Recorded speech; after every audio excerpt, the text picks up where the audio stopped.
हम शाकाहारी लोग जब प्लेन में यात्रा करते हैं या ट्रेन में यात्रा करते हैं और हमारी बराबर वाली सीट पर बैठा हुआ व्यक्ति वो तामसिक भोजन कर रहा होता है जिसमें लाशों के अंग होते हैं, जिसमें पशु अवशेष होते हैं, तब हम लोगों से ना तो वो भोजन किया जा सकता है। बड़ी स्थिति ऐसी हो जाती है कि जो विषम, जिसको हम लोग कह सकते हैं कि विषम परिस्थिति में हम लोग भोजन नहीं कर सकते। मैं माननीय प्रधानमंत्री जी से एक आग्रह करूंगा कि कम से कम जो यात्राओं में हम लोगों को भोजन दिया जाता है वो पूर्णतः सात्विक हो, शाकाहारी हो, जिसको खाते हुए किसी को भी दिक्कत ना हो। आप खुद सोचें, मुझे पंक्तियां अपनी याद आती हैं कि अंग लाश के खा जाए क्या फिर भी वो इंसान है, अंग लाश के खा जाए क्या फिर भी वो इंसान है, पेट तुम्हारा मुर्दाघर है या कोई कब्रिस्तान है। बड़ा दुख होता है जब हमारे बराबर में व्यक्ति बैठा हुआ वो मांस नोच रहा होता है, हड्डियां अलग कर रहा होता है और हमें भी उसके साथ बैठ करके अपना भोजन करना होता है। अमूमन जब हम लोग काव्य यात्राओं में होते हैं तो प्लेन में ऐसा कई बार मेरे साथ हुआ कि मैं वेजिटेरियन भोजन कर रहा हूं, मैं जैन भोजन कर रहा हूं और मेरे ठीक बराबर वाली कुर्सी पर एक व्यक्ति बैठ करके नॉन वेज खा रहा है। इतना इतना सा गैप होता है दोनों ट्रेज के अंदर। क्या ये एक शाकाहारी व्यक्ति के लिए संभव है कि वो इस तरीके से बैठ करके अपने बराबर वाले के साथ बैठ करके भोजन करे? और उसी चैम्बर के अंदर आप ये सोचिए कि जिस तरीके से वो दुर्गंध आती है,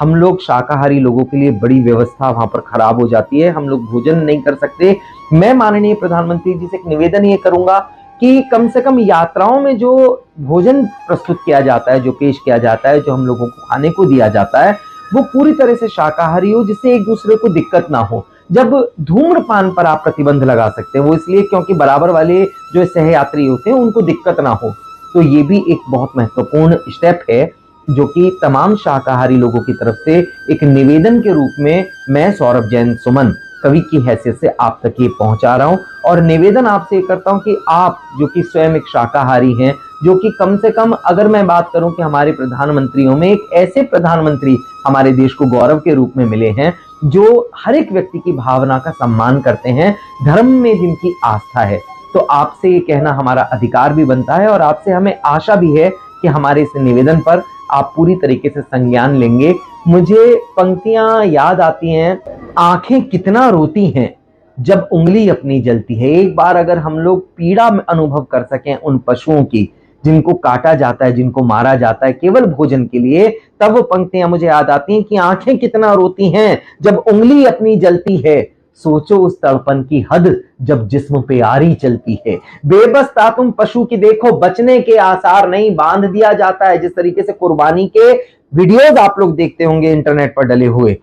अंदर तक सिहरन पैदा होती है, कैसे खा जाते हैं उनके अंग हम लोग, कि आंखें कितना रोती हैं जब उंगली अपनी जलती है, सोचो उस तड़पन की हद जब जिस्म पे आरी चलती है। बेबस था तुम पशु की देखो बचने के आसार नहीं, जीते जीतन काटा जाए उस पीड़ा का पार नहीं। खाने से पहले बिरयानी चीख जीव की सुन लेते, कि खाने से पहले बिरयानी चीख जीव की सुन लेते, करुणा के वश होकर तुम भी गिरनार को चुन लेते, कि करुणा के वश होकर तुम भी गिरनार को चुन लेते। तो मैं उन तमाम शाकाहारी भाइयों की तरफ से माननीय प्रधानमंत्री जी से आग्रह करता हूं कि रेलवे में और एयरलाइंस में जो भोजन दिया जाता है वो केवल शाकाहारी हो। थोड़ी सी दूरी तय करने के लिए अगर भोजन की व्यवस्था आप दे रहे हैं तो वो तमाम लोग शाकाहारी भोजन कर सकते हैं, ऐसा कोई व्यक्ति नहीं है जो शाकाहारी ना खाता हो। लेकिन ऐसे कम से कम मैं कहता हूं कि 50% या 80% लोग हैं जो मांसाहारी भोजन नहीं करते, तो उनकी भावनाओं का आप ध्यान रखें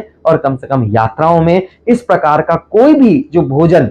अंगों से बना हो, लाशों से बना हो, काट के टुकड़े जिस्म को बना हो, वो भोजन ना प्रस्तुत किया जाए, वो भोजन ना दिया जाए। ये निवेदन है तमाम शाकाहारी लोगों की तरफ से। और मैं उन तमाम लोगों से भी आग्रह करता हूं जो मेरे इस वीडियो को सुन रहे हैं, देख रहे हैं, चाहे वो मांसाहारी भाई हों चाहे वो शाकाहारी भाई हों, एक दूसरे की भावनाओं का हम लोगों को सम्मान करना चाहिए। और ये आवाज, ये बात माननीय प्रधानमंत्री जी से हमारे पूरे देश को कहनी चाहिए। तो आप सबसे मैं आग्रह करूंगा कि इस वीडियो को ज्यादा से ज्यादा वायरल करें, माननीय प्रधानमंत्री जी तक आप अपने तरीके से भी अपनी बात पहुंचाएं, चाहे वो वीडियोस बना करके पहुंचाएं, चाहे वो लिखित में उन तक पहुंचाएं, लेकिन कम से कम यात्राओं में जो भोजन प्रस्तुत किया जाए वो पूर्णतः शाकाहारी हो। वंदे मातरम, जय हिंद, जय भारत।